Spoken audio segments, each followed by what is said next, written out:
What up YouTube, it's your boy Will Rider back at you with another video, and today I'm going to customize my PC. It's already pretty customized. So if you follow my Instagram feed, you'll see that I recently transferred my PC into this case from this old case sitting down here you can't see, which was way too big. It was black, wasn't pretty, the wife didn't like it. So I got this in this more open air style case, and I don't have it sideways on the desk, I have it up against the corner of the desk, and I'll show you that later once everything's all done. But these fans right here for the CPU and the GPU, they face me, so when I'm doing stuff like rendering or I'm playing a game, these fans are blowing really hard in my face. Have to have headphones on because it does get kind of loud. So the plan is to build a bracket that comes out from the side here, it kind of faces this way, which is going to provide more airflow against all the components this way. I know that my VRMs up here were getting very hot when I was rendering, and I just super glued this fan just barely. I could break it off really easily to kind of blow air on the VRMs there. I did get a new video card recently, and it is a hybrid, so it's air cooled and water cooled. So the GPU itself is water cooled, and then the power of the memory is all air cooled. And like I said, it gets kind of loud when you're doing the more on-demand stuff. What I also don't like about it is I don't like seeing the back of the fans where I can see the wires. So I kind of want to turn it the other way, have the fans on the other side so it isn't a pull, it's a push configuration. And I think this bracket will help with it. And it does have a dust filter on the back here. I'll flip this around for you. And this dust filter is attached on here magnetically, and I can actually see quite a bit of dust in there, so it does work. I do want to incorporate this in that bracket.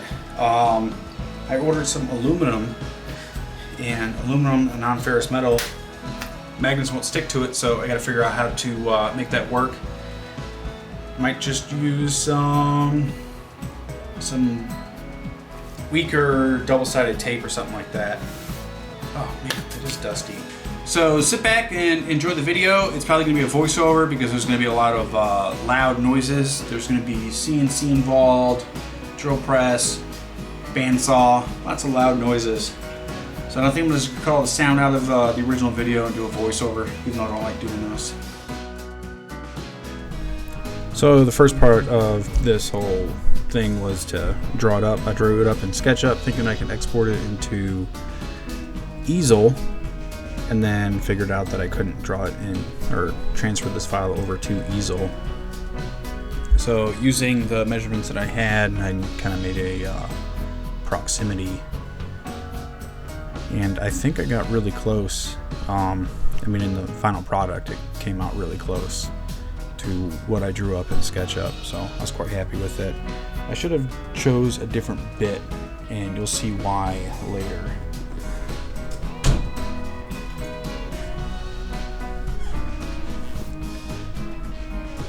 But with it drawn up, it was all down to getting the raw material and drawing it all out. So this is the piece I ordered from McMaster-Carr, and it was pretty cheap. I think it was $20, and it was bigger than I needed, but I couldn't find anything this thick anywhere else that was local here. So McMaster-Carr was my go-to, and it got here in a day. So this is just some blue die gum to help me kind of see the lines. I can, when I start scribing it all, it's easier to get it all mapped out.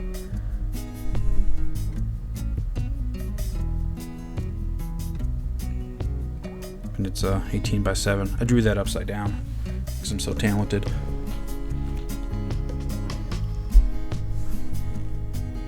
So using those measurements that I had, I needed a way to hold it down to the wasteboard for the CNC machine, so I decided to drill some holes to actually bolt it down to the wasteboard, and I thought these would be in a good spot where they wouldn't interfere or anything, like the one I'm punching right now. That was in the center of the circle that's getting cut out. and these are on the outside perimeter, but with most of my projects, things don't normally work out like I always think that they will, but I made it work.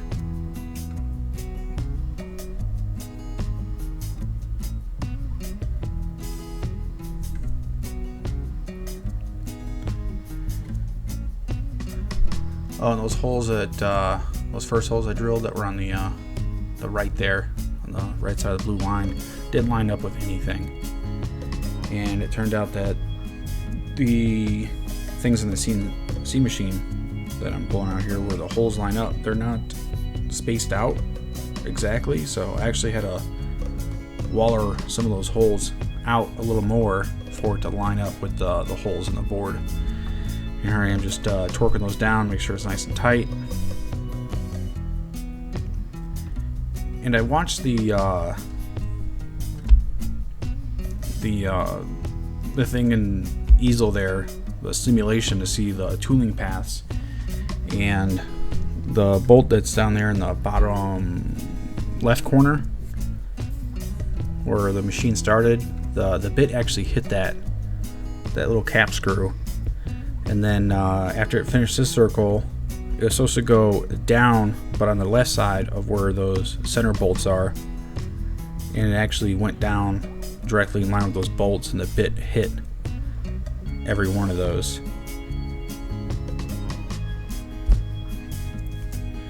Definitely the wrong bit. It's not flat on the bottom, it's got kind of a helical shape, and not on this one, but the next one, it just stopped cutting. It was just polishing and heating up the aluminum. And when it moved there, I know it went kind of quick, but it actually did hit that bolt in the center of it, which isn't good for the end of the bit because it's not cutting right now, it's just polishing.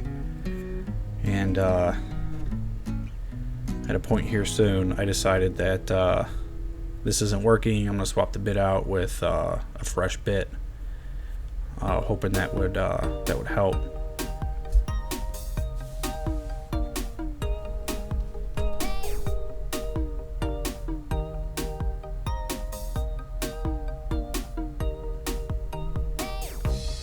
And the WD-40 had no effect. Right here, I stop it and I raise it. It's nice to have that pause button in easel, so you can do this as long as you don't move the carriage at all, other than the Z-axis. Should still be pretty accurate. Here I am just dropping it down to its previous location, hoping it would cut. And the smaller hole above this one, that first one, it did cut all the way through, but not all the way around. And this one didn't cut through at all.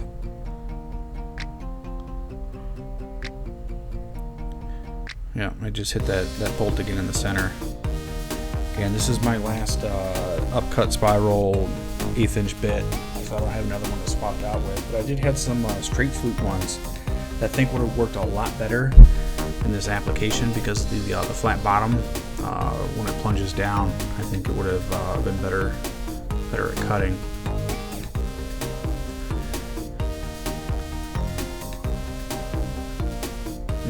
Just polishing and doing the opposite of annealing, work hardening the aluminum. It's not working out great, and I'm not sure what happened here, but where is it? Right, this next circle, I think is when it happens. Yeah, it does plunge through, and then it caught, and it ended up breaking the bit.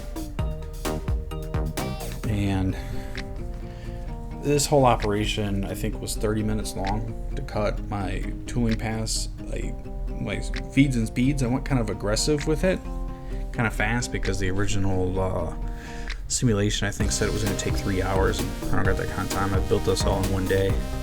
I let the machine finish doing it. It was the second to last pass. So that was the first one where it did cut through, but not all the way all around it. I was able to cut it out with a knife.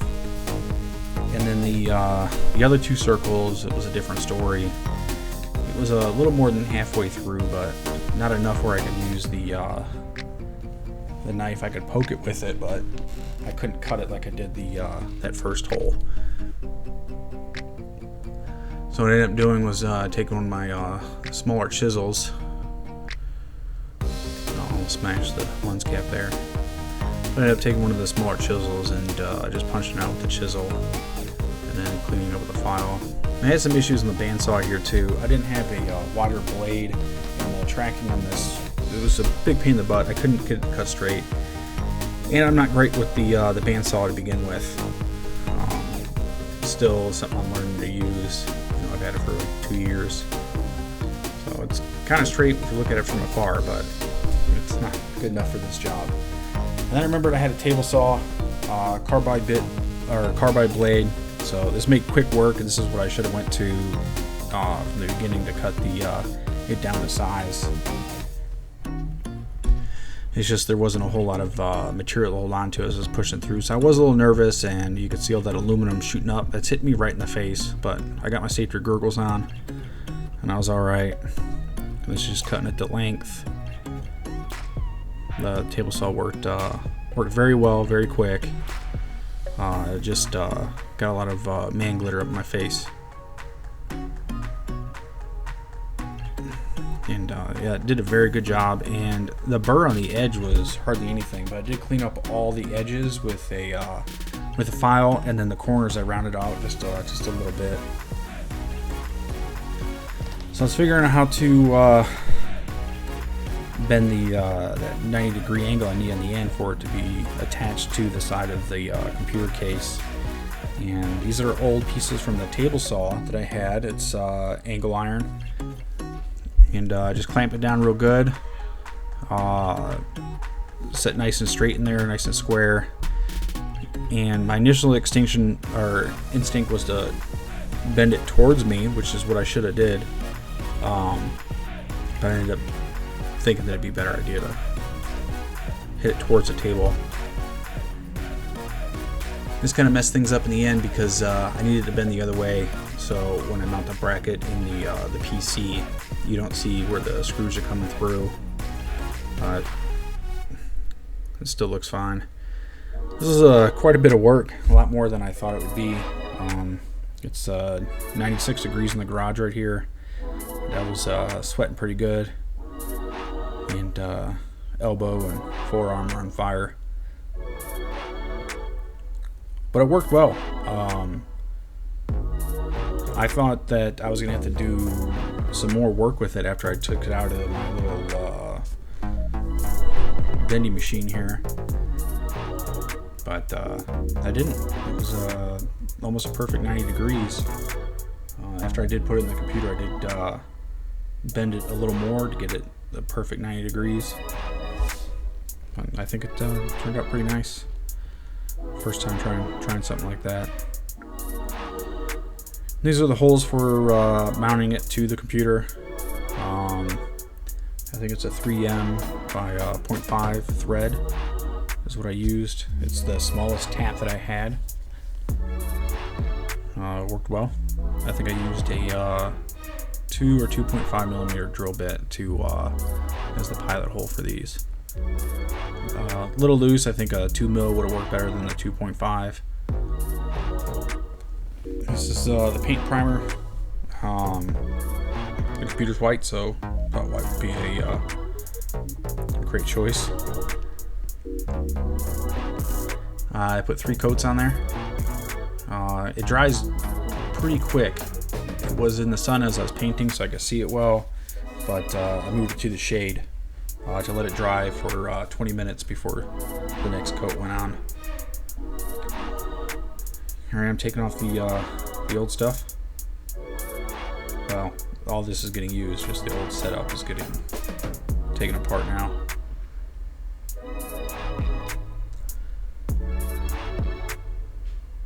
So later on, I talk about how a lot of it's blocked behind it. You kind of seen it there.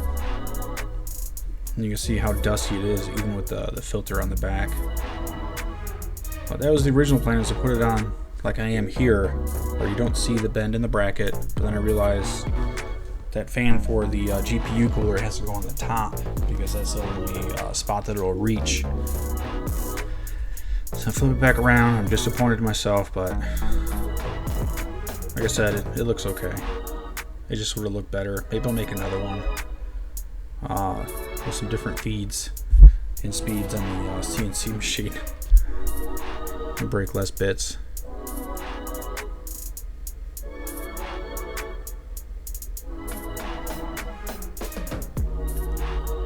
So the holes I put in there for the fans, I was going to use the screws that come with the fan that are self-threading, and they're a little bigger. So I think I used like a 5mm hole to drill those in, and the screws I'm using instead are, I think, 3mm. So there's plenty of wiggle room in there, and actually everything lined up quite perfectly. Surprised myself.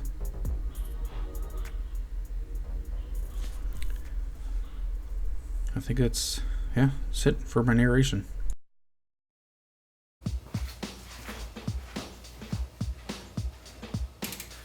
So I think it all fits very well, and for the CPU cooler here, it's got a little more slack in it, which is better. Less tension on this. I want to make sure I have a good contact with the actual CPU face. This one has a little less in it, but it's not going to move that because it's got a nice anti-stress thing. You can't push these in or out, so the cooler pump for this is fine. I think the airflow is going to be better because it doesn't have to pull air from the back here, which I don't know if you've seen the video. There's about 2 or 3 inches on the one side that were kind of covered, so I think it'll have better airflow.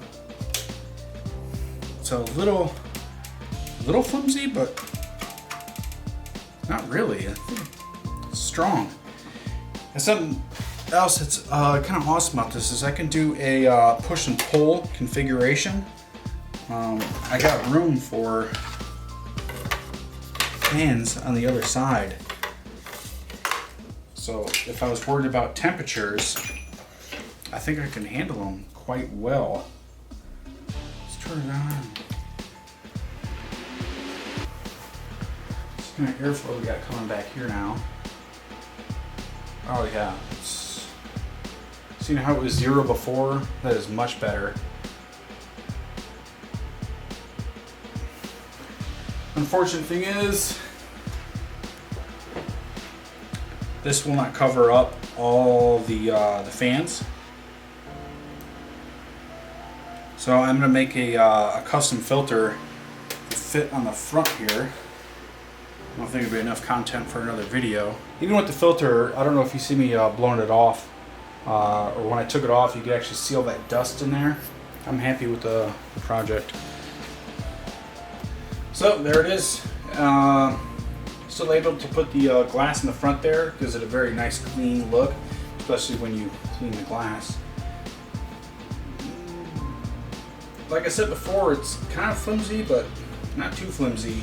I could have went with aluminum that was a little thicker, but I'm happy with the results. I am now going to do some thermal tests to see how the temperatures work, and that'll be it for this project. I'm not going to show you any of that because it's kind of boring. I think that's it. I hope you liked it. As always, thanks for watching, and I'll see you next time.